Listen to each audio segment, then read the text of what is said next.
கன்னியாகுமரி மாவட்டம் புதுக்கடை அடுத்த வேங்கோடு பகுதியைச் சேர்ந்தவர் ராபர்ட். முன்னாள் ராணுவ வீரர்.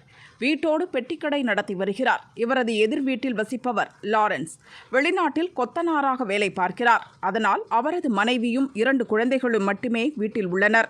லாரன்ஸ் மனைவி வீட்டை விட்டு வெளியே வந்தாலே அவரை நோக்கி ராபர்ட் ஆபாச சைகைகள் காட்டுவதை வாடிக்கையாக கொண்டிருந்தார். வெளியில் சென்றால் வழிமறித்து ஆபாசமாக பேசி தொந்தரவு செய்துள்ளார். ராபர்ட் எல்லை மீறி போவதால் வீட்டில் நிம்மதியாக தூங்க முடியாமல் லாரன்ஸ் மனைவி அவதிப்பட்டார். கணவரிடம் விஷயத்தை சொன்னார். வீட்டில் இருக்கவே பயமாக இருக்கிறது என்றார். இதனால் வெளிநாட்டிலிருந்து அவசரமாக லாரன்ஸ் ஊருக்கு வந்தார். ராபர்ட்டை தட்டி கேட்டார். இதனால் இருவருக்கும் வாய் தகராறு ஏற்பட்டது. இன்று காலை வண்டியில் கிளம்பிய லாரன்ஸை இரும்பு கம்பியால் ராபர்ட் தாக்கினார். அப்போது லாரன்ஸும் ராபர்ட்டும் அடித்துக் கொண்டனர். கட்டி புரண்டு சண்டை போட்டனர். அப்போது லாரன்ஸ் உதட்டை ராபர்ட் பலமாக கடித்துள்ளார். இதில் லாரன்ஸின் கீழ் உதடு துண்டானது. தடுக்க வந்த லாரன்ஸ் மனைவியையும் தாக்கிவிட்டு ராபர்ட் தப்பிச் சென்றார். படுகாயமடைந்த லாரன்ஸ் மருத்துவமனையில் அட்மிட் செய்யப்பட்டுள்ளார். கீழ் உதடே இல்லாதது கண்டு டாக்டர்கள் அதிர்ச்சி அடைந்தனர்.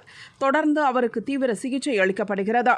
லாரன்ஸை தாக்கியது, அவர் மனைவிக்கு பாலியல் தொந்தரவு கொடுத்தது தொடர்பான புகாரின் அடிப்படையில் போலீசார் வழக்கு பதிவு செய்து முன்னாள் ராணுவ வீரர் ராபர்ட்டை தேடி வருகின்றனர்.